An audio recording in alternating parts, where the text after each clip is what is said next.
Waalaikumsalam warahmatullahi wabarakatuh. Alhamdulillah. Alhamdulillahirabbil alamin wa ala alihi washabbihi wa barik ala Muhammadin wa ala alihi washabbihi ajmain. Amma ba'd. Alhamdulillah, kembali Allah kirim kita ke masjid ini untuk menunaikan ibadah salat subuh, dan juga insya Allah akan mendapatkan suatu pahala karena ikut taklim di masjid ini. Mudah-mudahan itu semua kita dapatkan. Jamaah subuh yang kami hormati, marilah sama-sama kita terus meningkatkan takwa kita kepada Allah SWT, karena hanya dengan takwa itulah kita bisa mempunyai modal untuk menghadapi akhirul zaman nanti. Salawat dan salam kita aturkan pada junjungan Nabi besar Muhammad SAW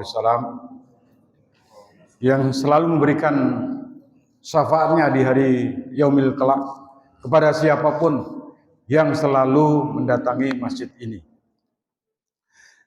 Pada pagi ini, sebagaimana biasa, saya ingin menyampaikan kisah-kisah yang inspiratif. Kisah-kisah yang bisa memberikan dorongan kita untuk berbuat lebih baik. Saya mau ambil sebuah kisah yang terjadi di sebuah kota kecil di Amerika. Kisah seorang yang berasal dari India, namanya Dr. Sabil Ahmed. Seorang dai yang secara diam-diam bisa menghasilkan hidayah dari Allah SWT kepada penduduk di sekitarnya, sehingga mereka itu bersahadat. Datang dari India, datang ke Amerika setelah peristiwa 9 September 9/11, 2 gedung kembar dihabisi sama 2 pesawat. Dari situ kemudian muncul kebencian yang luar biasa terhadap Islam, yang sering kita sebut dengan Islamofobia. Kebencian pada Islam itu luar biasa, begitu itu peristiwa itu. Tapi begitu ada pengakuan, menurut Dr. Zakir Naik itu ada 75 orang mengakui bahwa gedung itu bukan ditabrak hancurnya itu, karena di dalamnya ada bomnya. Memang sudah direncanakan. 75. Jadi gedung itu dibangun oleh 75 orang yang menginspeksi listrik misalnya. Listrik ada arus lemah, ada arus kuat, ada pipingnya itu di sendiri, nanti kabel-kabel sambungannya sampai segitu banyak ilmunya. Setelah itu mulai naik kebenciannya itu, sehingga muncul 2 dai luar biasa, Ahmad Didat dan Zakir Naik. Dan yang ketiga namanya Sabil Ahmed, orangnya kecil dari India, datang ke suatu kota namanya Golden Grove. Ini di daerah Illinois, Chicago, negara bagiannya. Masuk di sebuah kampung pas musim dingin, beku itu, es di mana-mana itu orang nggak bisa keluar. Di sekitarnya itu semuanya orang-orang non-Muslim. Dan dia harus berdakwah pada mereka itu. Karena dari kampung itu tujuannya untuk berdakwah. Apa yang dia lakukan? Diambil kertas, folio itu, dibagi 2, jadi A5 ya. Kemudian ditulis, jika Anda tidak bisa berbuat, 1, mengambil obat di apotek, kata-katanya itu. Yang kedua, Anda nggak bisa berbelanja, ngambil makanan untuk persediaan di rumah. 3, andai kata Anda sakit, hubungi saya. 24 jam.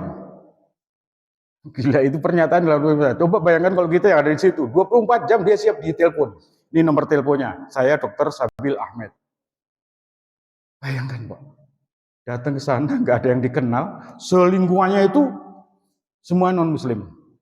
40 tulisan tadi ditempel di rumahnya masing-masing. Di pintu masuk itu ditempelin semua. Orang baca kaget juga. Waduh, saya ada obat yang nggak bisa ditebus. Dia telepon. Malam-malam. Datang. Ambil itu. Diambilkan itu. Obat itu. Selesai. Besoknya telepon lagi. Terus hampir sebulan itu full dia itu. Bayangkan Pak. Baru datang. Belum bekerja full di sebuah rumah sakit. Beliau ini seorang radiolog. Ahli radiolog itu kalau ada sinar untuk memeriksa di dalam kita ya, sinar ronsen, MRI, CT scan, nah itu dia ahli dia, itu radiologi namanya. Itu belum sepenuhnya kerja, itu sudah full sebulan itu hanya untuk membantu orang-orang itu. Sampai orang-orang heran, ini siapa sih? Kok seperti malaikat katanya. Kok namanya nama muslim gitu kan. Kemudian setelah sebulan 2 bulan, diharapkan satu kampung, satu RT tadi, 40 keluarga tadi, bisa bertemu dengan orang ini. Akhirnya dipertemukan di sebuah gereja. Suruh datang ke gereja, Pak Sabil ini suruh datang. Pak mau nggak ke gereja di sini? Oh mau, saya datang di gereja itu. Bertemu, kemudian baru lihat orangnya itu seperti itu kan. Oh Bapak dari mana? Dari India saya, Bu. Silakan kalau mau bertanya tentang Islam silakan. Itu ada yang ramah, ada yang senyumnya banyak, tapi ada juga yang mukanya itu masih wah, bencinya luar biasa sama orang Islam itu kan. Dia datang sambil mukanya merah. Pak Sabil, ya Bu, itu saya pengen tahu ajaran tentang Islam. Apa Bu? Apa itu syariat katanya? Oh, itu di uteknya itu ada syariat ternyata. Nah, syariat. Kalau menurut Ibu apa syariat? Menurut saya, syariat itu adalah tindakan untuk melegalisir membunuh. Kata orang-orang itu, membunuh itu dimanapun Anda berada, dibunuh kalau ketemu orang itu katanya. Itu Islam seperti itu katanya. Itu syariat itu ajarannya katanya. Terus apa Bu?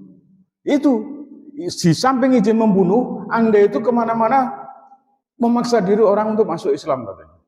Oke, Ibu percaya itu? Enggak sih katanya. 100% sih enggak. Kalau Ibu enggak percaya berarti Ibu sudah berada di paling tidak setengah dari kebenaran. Tapi kalau saya jelaskan kemudian Ibu percaya, berarti 100% Ibu sudah percaya. Oke, Ibu meyakini bahwa orang Islam tukang bunuh, Pak. Oh iya, itu gedung 2 itu. Gedung kembar itu siapa itu kalau bukan orang Islam katanya. Bu, waktu Perang Dunia I itu, korbannya lebih dari 17 juta, Bu. Siapa yang bunuh, Bu? Ada orang Islam enggak, Bu? Enggak sih, katanya. Terus Perang Dunia Kedua itu lebih dari 60 juta itu korbannya itu. Siapa yang bunuh, Bu? Enggak tahu saya. Ada orang Islam enggak? Enggak ada. Di Afghanistan itu 6 bulan itu sampai 1,5 juta mati, dibantai sama Amerika. Adakah orang Islam yang membunuh? Enggak, katanya. Tak satu pun. Tapi zaman Nabi dulu kan perang dia kerjanya. Bagaimana perang? Beliau itu ada di Mekah, dipaksa-paksa sampai ke Madinah untuk hijrah. Itu bukan untuk perang, untuk menghindari perang. Di Madinah perang berkali-kali, korbannya nggak sampai 1%, Bu. 1% nggak sampai. Itu Islam seperti itu. Wah, masa sih kamu? Nggak percaya. Tapi paling tidak hatinya yang kebencian pada Islam yang luar biasa tadi mulai pelan-pelan luruh. Mulai pelan-pelan meleleh itu hatinya itu. Yang kebencian pada Islam itu. Hanya oleh satu orang ini. Terus saya pengen tahu. Itu apa namanya? Bapak ini nanya ke Ibu. Saya pengen tahu, Ibu tahu nggak di Amerika itu berapa orang Indian yang dibantai oleh orang-orang kulit putih? Banyak sekali sih Pak. Ya, banyak sekali. Itulah yang disebut dengan syariah. Jadi syariah itu Bu, itu adalah sistem aturan yang datangnya dari Allah, dari Tuhan, buat manusia agar untuk mencapai keadilan, kesejahteraan, kemakmuran. Itu sistem yang mengatur hubungan antara manusia dengan Tuhan, mengatur manusia dengan manusia, mengatur dari manusia dengan alam. Itu semua diatur oleh syariah.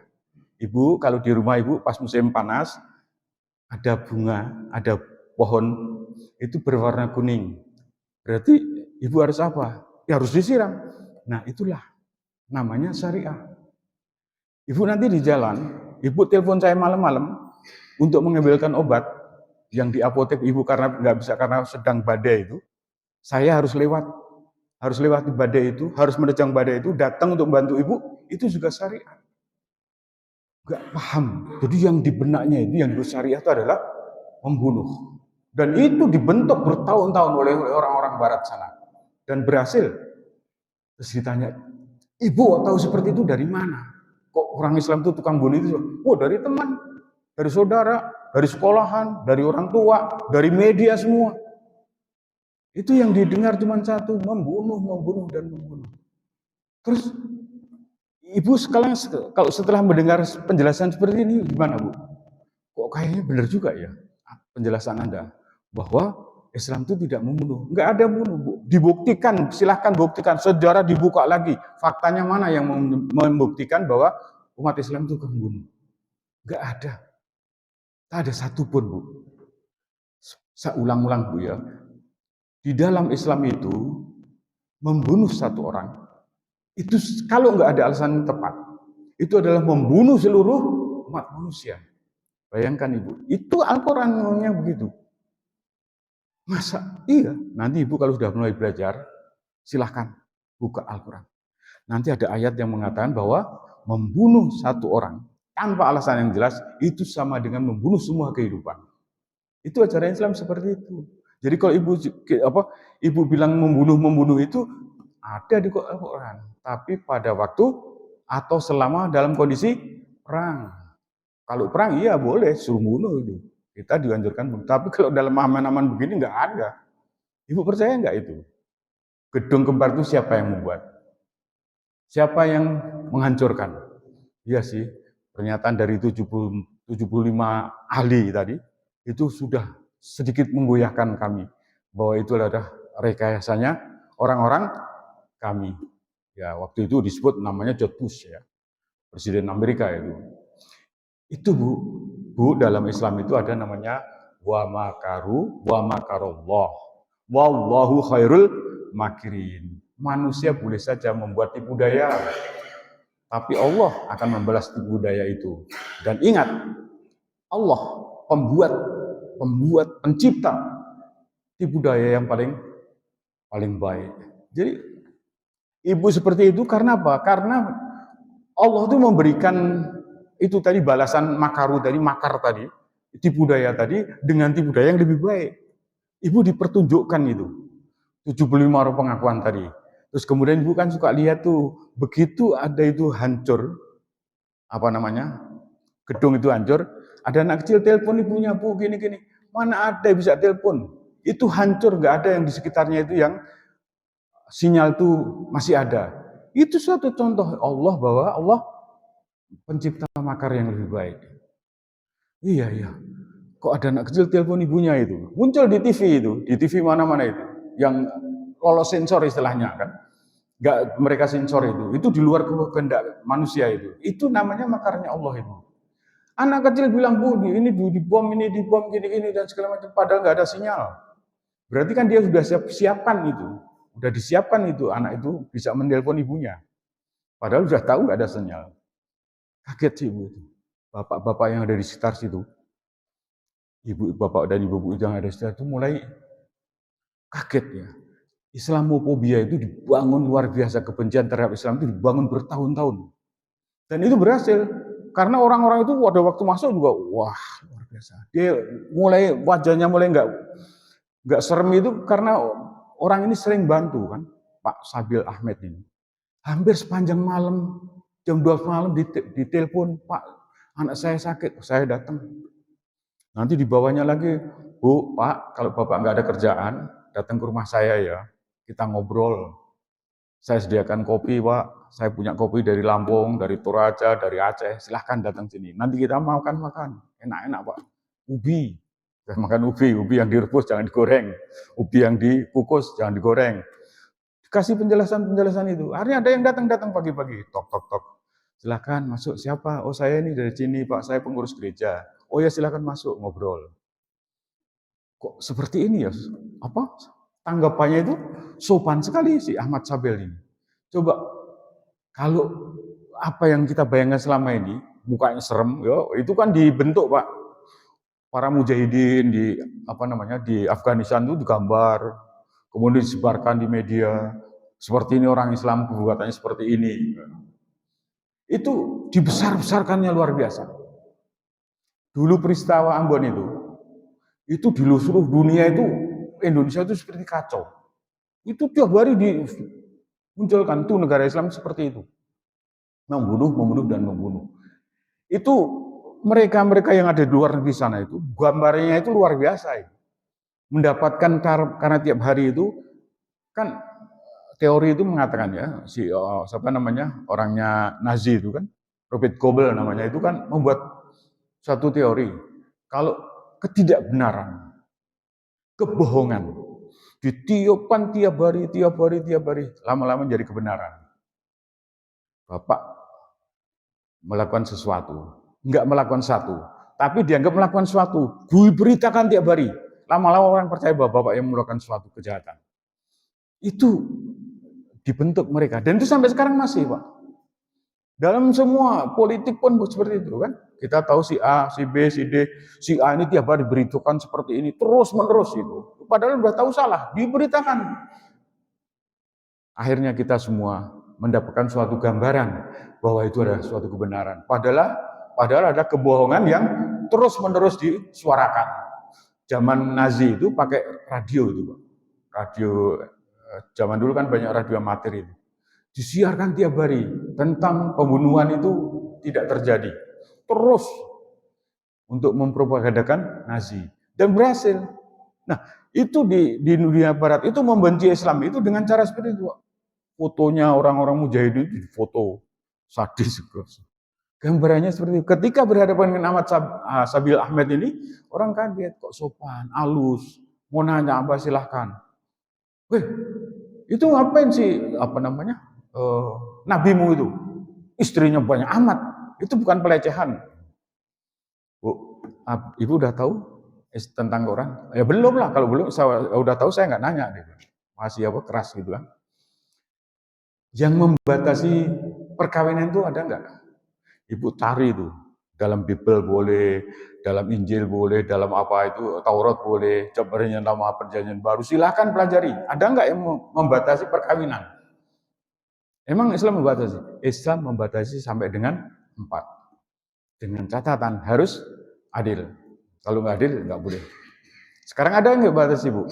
Islam datang untuk membatasi itu.